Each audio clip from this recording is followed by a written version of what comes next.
বিসমিল্লাহির রহমানির রহিম। চতুর্থ শ্রেণীর প্রিয় শিক্ষার্থী, কেমন আছো তোমরা? খুব ভালো, তাই না? হ্যাঁ, নতুন ক্লাস, নতুন নতুন বই, হ্যাঁ, সুন্দর সুন্দর গল্প, কবিতা, খুব মজা, তাই না? খুব ভালো আছো আশা করছি। রোটারি স্কুল অ্যান্ড কলেজের অনলাইন ক্লাসের পক্ষ থেকে আমি আয়েশা বেগম তোমাদের স্বাগত জানাচ্ছি আজকের বাংলা ক্লাসে। তো বাংলা বিষয়টা সবচাইতে মজা বেশি, তাই না? একদম মজার মজার গল্প পড়তেই ইচ্ছা করে, গল্প শুনতেই ইচ্ছা করে। ছোট্ট সোনামণি, আমি তোমাদের জন্য আজকে খুব মজার একটা গল্প নিয়ে এসেছি তোমাদের পাঠ্য বইয়ের। বড় রাজা ছোট রাজা। রাজাদের গল্প সবসময় মজার।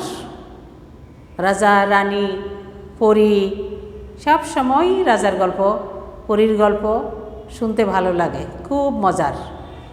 আমরা যখন ছোট ছিলাম তখন আমরাও খুব মজা পেতাম, এখনও পাচ্ছি। গল্প মানেই মজার। তো আশা করি আমার প্রিয় সোনামণিরা তোমরা গল্পটা পড়েছ। বড় রাজা ছোট রাজা। বড় দেশে বড় রাজা, ছোট দেশে ছোট রাজা। এই দুই রাজার মধ্যে ছিল খুবই প্রতিযোগিতা। কিন্তু বড় রাজার সাথে কি আর ছোট রাজা পেরে উঠে বলো? পারে, যদি বুদ্ধি বেশি থাকে। বড় মানুষ দেখলে ভয় পেয়ে যাবে না, বুদ্ধির গুণে ছোট বড় হতে পারে। বড় রাজা ছোট রাজার গল্পে আমরা এই শিক্ষাটাই তো পাই, মানুষ বুদ্ধির জোরে টিকে থাকতে পারে। বড় হলেই সে বড় নয়, যার বুদ্ধি বড় সেই বড়। প্রিয় শিক্ষার্থী, চলো আমরা গল্পটা একটু দেখে নেই। দুই রাজা, একজন বড় রাজা, তার আছে অনেক বড় রাজত্ব, তার আছে অনেক সেনাপতি, অনেক হাতি ঘোড়া কামান বন্দুক, অনেক ক্ষমতা, অনেক শক্তি। আর ছোট রাজার আছে ছোট্ট একটি দেশ, ছোট্ট ছোট্ট হাতি ঘোড়া, ছোট্ট ছোট্ট বন্দুক। তো এই দুই রাজা চিন্তা করলো তারা দিগ্বিজয়ে বের হবে। আগে রাজারা কি করত? যুদ্ধ করে এক একটা দেশ নিজের করে নিত, রাজ্যকে বড় বানিয়ে ফেলতো। কার কত বড় রাজত্ব সেটি নিয়ে খুব অহংকার ছিল রাজাদের। দখল করতে চাইতো সব কটি দেশ। তো বড় রাজার অনেক সৈন্য সামন্ত, হাতি ঘোড়া কামান বন্দুক, অনেক অস্ত্র শস্ত্র নিয়ে মস্ত জয় ঢাক বাজিয়ে বাজিয়ে দেশ বিজয় করতে বের হয়ে গেল। দিগ্বিজয়, বিশাল বিজয় করবে, দিক বিদিক সব জয় করে ফেলবে, তার অনেক বড় রাজত্ব হবে। একই সাথে ছোট রাজাও বের হলেন জয় করতে, দেশ জয় করতে। তো বড় রাজা একটির পর একটি দেশ দখল করছে তো করছে, তার রাজ্য বিশাল থেকে বিশালতর হচ্ছে। আর ছোট রাজা একটা অংশ, পৃথিবীর ছোট্ট একটি অংশ জয় করে খুব সুখে সুন্দরভাবে জীবনযাপন করছে। কিন্তু বড় রাজার কি হলো? বড় রাজার মনে শান্তি নেই, সে আরও আরও দেশ জয় করবে। ছোট রাজার ছোট্ট রাজ্যটিও সে জয় করবে। চলে গেল ছোট্ট রাজ্যে ছোট্ট রাজার কাছে। চর গেল, গিয়ে জানালো যে তোমার দেশটিও আমরা দখল করে নেব। কিন্তু ছোট রাজা, কেউ কি আর নিজের স্বাধীনতা হরণ করতে দিতে পারে বলো? সব মানুষ স্বাধীনতাকামী, নিজে স্বাধীন থাকতে চায়, পরাধীনতা কেউ চায় না। সে তো রাজি হলো না বড় রাজাকে নিজের দেশটি দিয়ে দিতে। সে কি করলো, বলল যে আমি আমার ছোট্ট দেশে আমি সুখে আছি, বড় রাজা যেন আমাকে আমার রাজ্যকে দখল করতে না আসে। বড় রাজার তো অনেক অহংকার, বলে কি ছোট রাজার এত সাহস, দেখি আমি যাব, আমি ছোট রাজা এবং রাজার দেশটিকে আমি দখল করে নেবই নেব। যেমন কথা তেমন কাজ, সৈন্য সামন্ত নিয়ে, হাতি ঘোড়া কামান বন্দুক কত কিছু নিয়ে তারা গেল, মন্ত্রীদের পরামর্শ নিল, মন্ত্রীসহ সেনাপতি ফৌজ সব নিয়ে ছোট্ট রাজ্যে গেল। বেঁধে গেল যুদ্ধ, বড় রাজার বড় বড় কামান বন্দুক, ছোট রাজার ছোট্ট ছোট্ট অস্ত্র, ছোট্ট ছোট্ট মানুষগুলো। তো কি হচ্ছে, বড় রাজার সৈন্যরা কামান বন্দুক চালাতে শুরু করলো, কিন্তু সমস্যা কি, সমস্যা তারা তো ছোট্ট রাজাকে দেখতেই পাচ্ছে না, ছোট্ট ছোট্ট সৈন্যগুলো তারা দেখতেই পাচ্ছে না। তো তারা কিসের উপরে আক্রমণ করবে বলো? তারা এলোপাথারি কামান বন্দুক চালাতে লাগলো, সেগুলি বাতাসে বাতাসে ঘুরতে লাগলো, জায়গা মতো যাচ্ছে না। ছোট রাজাকেও তারা মারতে পারছে না, রাজ্যটিকেও দখল করতে পারছে না। বড় রাজার এখন বিপদ, তার ছিল অনেক অহংকার, সে ভেবেছিল খুব সহজে সে ছোট রাজা আর তার রাজত্বকে অনায়াসে দখল করে নিতে পারবে। কিন্তু এখন কি হলো দেখো, তারা পারছেই না। তখন রাজা বলল যে ছোট রাজাকে আমি তার রাজত্ব সহ আমি টুটে চেপে ধরব, হাতের মুঠোয় চেপে ধরব। তখন আর ছোট রাজা কি করবে বলো? ছোট রাজা আর কিছু করতে পারবে? তখন পুরো পৃথিবীটা আমার দখলে এসে পড়বে। অহংকারী রাজার অহংকার সীমা ছাড়িয়ে গেল। তো যেমন কথা তেমন কাজ, ছোট্ট রাজাকে হাতের মুঠায় চেপে ধরল, রাজত্ব সহ গোটা রাজত্বটাকে হাতের মুঠায় চেপে ধরল। কিন্তু কি হলো, ছোট রাজার এতই ছোট, তার সব কিছুই ছোট ছোট, হাতের মুঠোয় নিতেই আঙ্গুলের ফাঁক ফোকর দিয়ে সব পানির মতো বেরিয়ে গেল, কিছুই ধরে রাখতে পারল না। সব রাজাসহ রাজত্ব, সৈন্য সামন্ত, হাতি ঘোড়া সব কিছুই পানির মতো বড় রাজার হাতের মুঠোর ফাঁক দিয়ে, আঙ্গুলের ফাঁক ফোকর দিয়ে সব বেরিয়ে গেল। তখন রাজার হাতের মুঠোয় আর কিছুই রইল না। রাজার হাতে শুধু তীব্র একটা মৌমাছির ফুল ফুটানোর মতো একটা ব্যথা অনুভব করল। কিন্তু ছোট রাজা এবং রাজত্বকে ধরে রাখার ক্ষমতা তার আর হলো না। তো এই ছিল আমাদের বড় রাজা ছোট রাজার সুন্দর মিষ্টি একটা গল্প। আশা করছি খুব ভালো লেগেছে। ছোট্টমণিরা, এইরকম গল্প আমাদের প্রতিদিনই শুনতে ইচ্ছা করে না? আচ্ছা, এখন গল্প তো আমরা মজা পেলাম, অনেক মজা পেলাম গল্পটায়, অনেক কিছু শিখলাম। আমরা কি শিখলাম গল্প থেকে বলো তো? আমরা শিখেছি বেশি অহংকার করতে নেই। বড় রাজা যেমন অহংকারী, সে ভেবেছে দুনিয়া তার হাতের মুঠাই থাকবে, দুনিয়াকে জয় করতে পারবে, কিন্তু সে ছোট রাজার কাছে হেরে গেল। ছোট রাজা সূক্ষ্ম বুদ্ধি কৌশলে বড় রাজার হাতে ধরা না দিয়ে নিজেকে স্বাধীন এবং মুক্ত রাখতে পারল তার বুদ্ধির গুণে। আর বড় রাজা ছোট রাজার কাছে পরাজিত হলো। এই যে মিষ্টি গল্পটা না, গল্পটা খুব সুন্দর। তোমরা যখন কেউ জিজ্ঞেস করবে গল্পটা যেন বলতে পারো, সুন্দর করে গল্পটা বলা শিখে নেবে। এজন্য কি করতে হবে, গল্পটা বারবার পড়তে হবে, পড়ে পড়ে গল্পটা শিখে নেবে। তো আমরা গল্পটা শিখলাম, গল্প থেকে আমরা কিছু শিক্ষা নিলাম।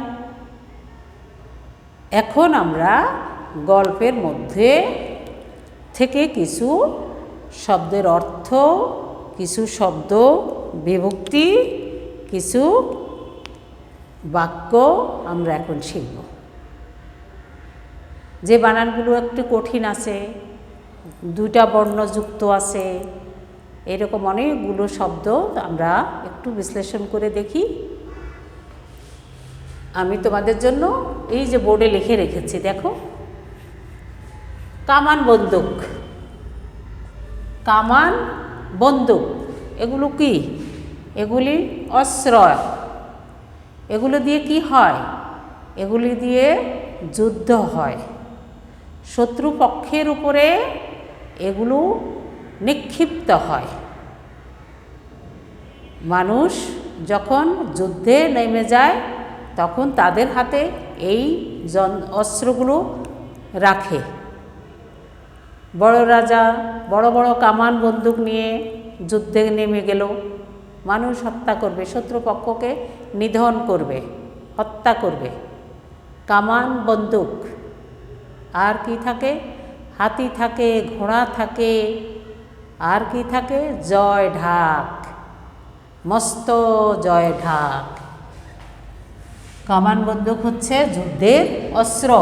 মস্ত মানে বড়, মস্ত, দেখো বানানটা, ম, তারপরে এই যে এটা কি? এইটা হচ্ছে যোগ ত, দেখেছ? মস্ত জয় ঢাক।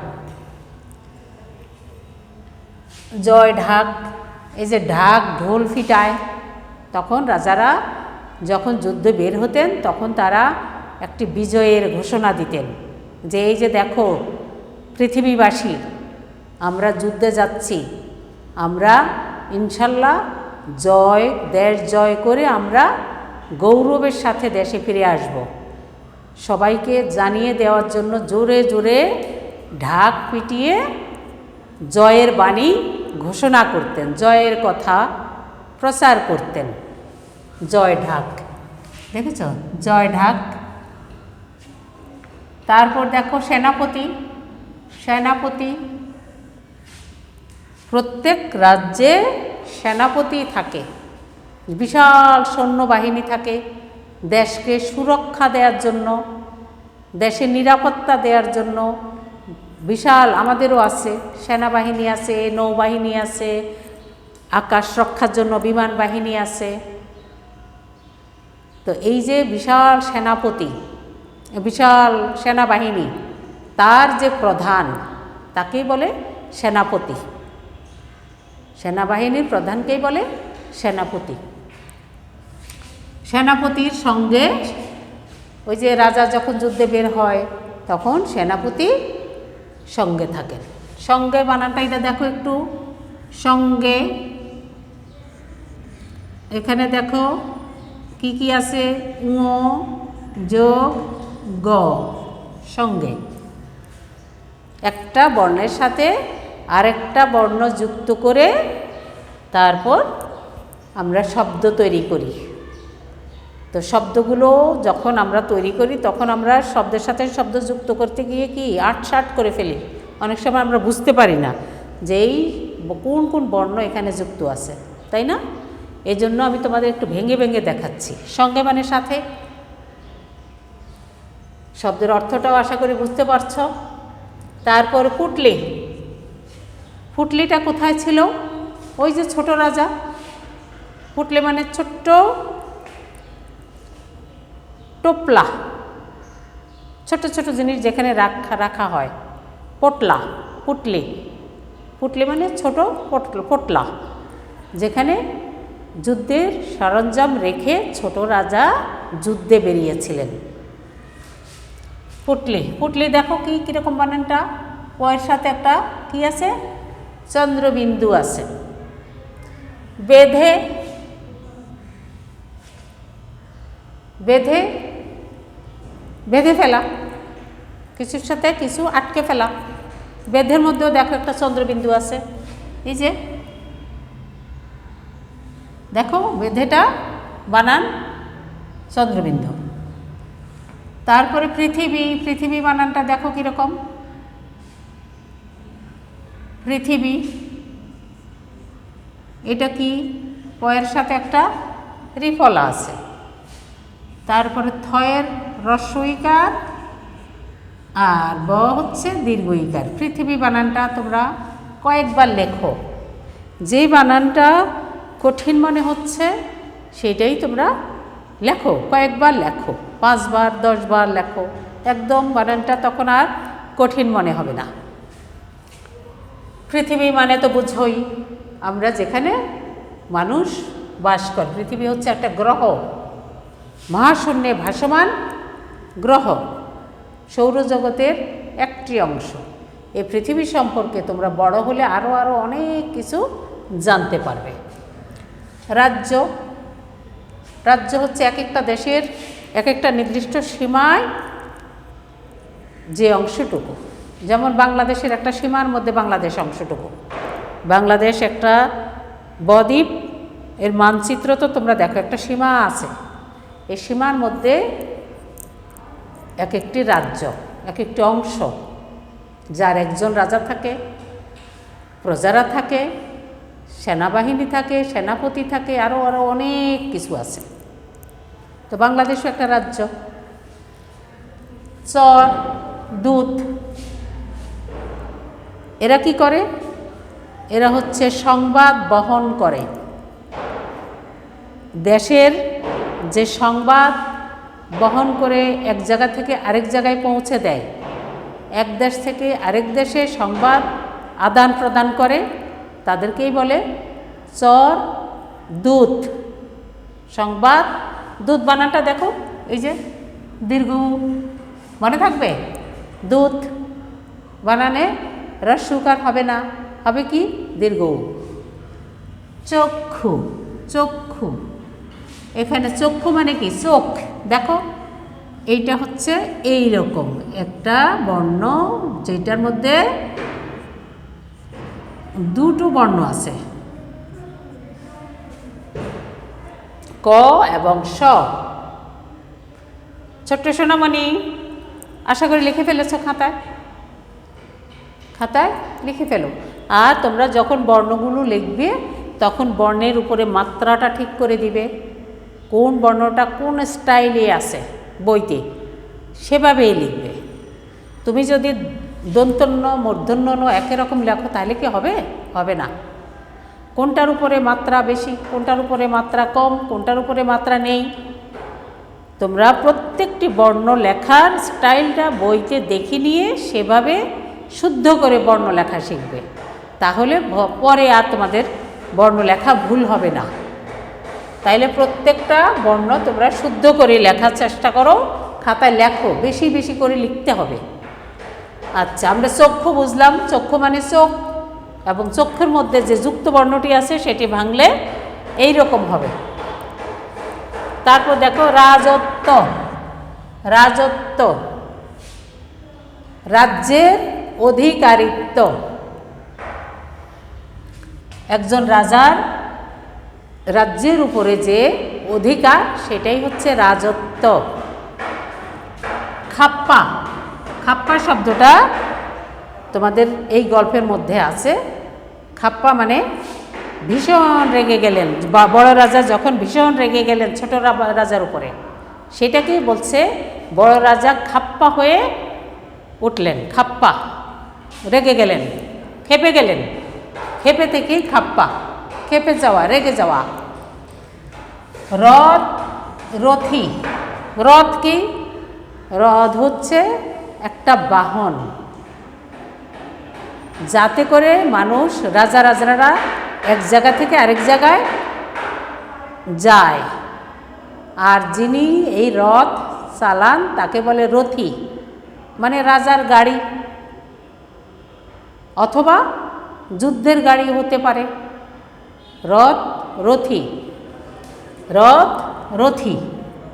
এই রথী নিয়ে রাজা রওনা হলেন যুদ্ধক্ষেত্রে। আর সাধারণ সৈন্যরা কিন্তু হাতির উপরে, ঘোড়ার উপরে করে যাচ্ছে, কিন্তু রাজা কিংবা সেনাপতি যাবেন রথে চড়ে।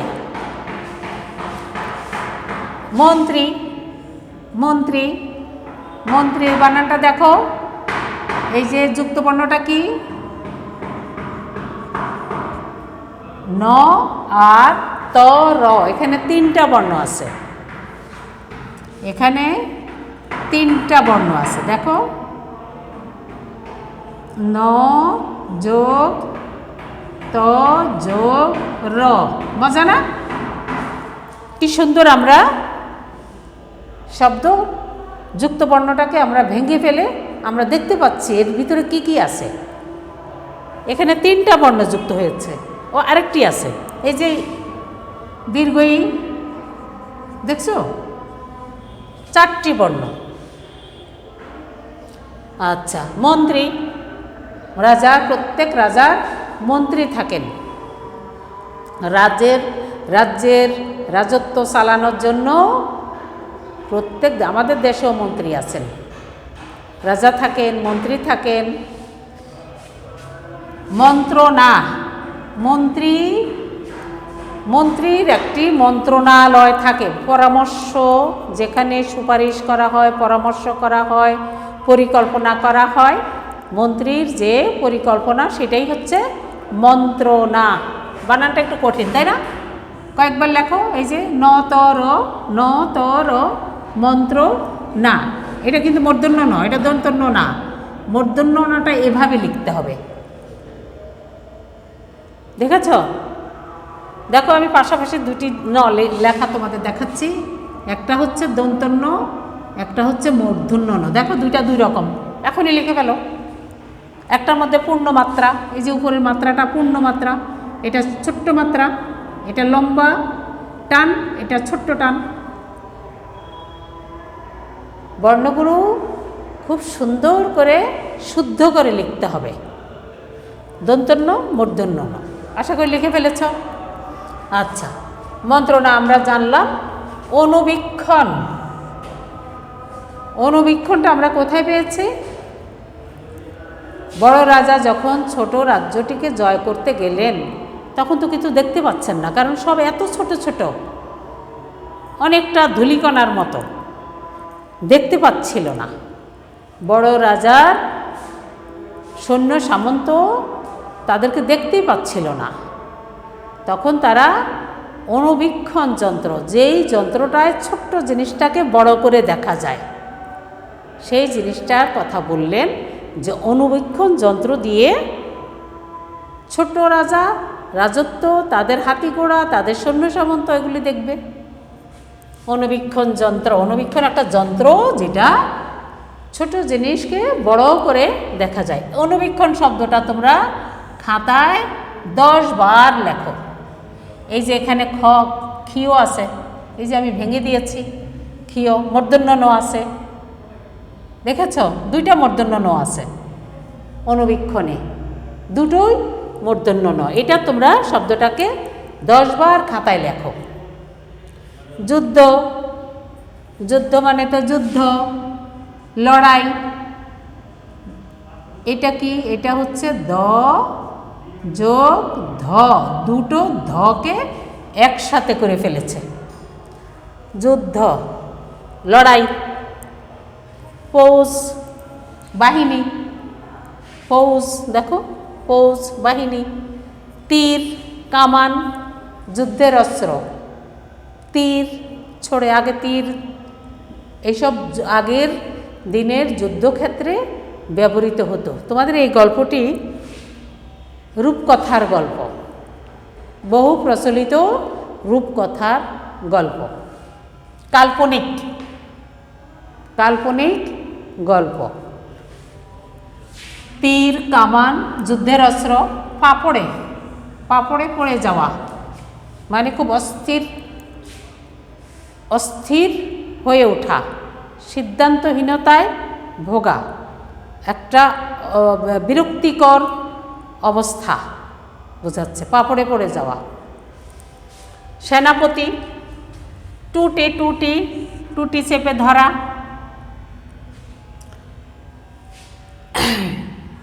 তারপরে রাজ সিংহাসন, যেখানে রাজা বসেন, রাজপুরী রাজত্ব, আঙ্গুল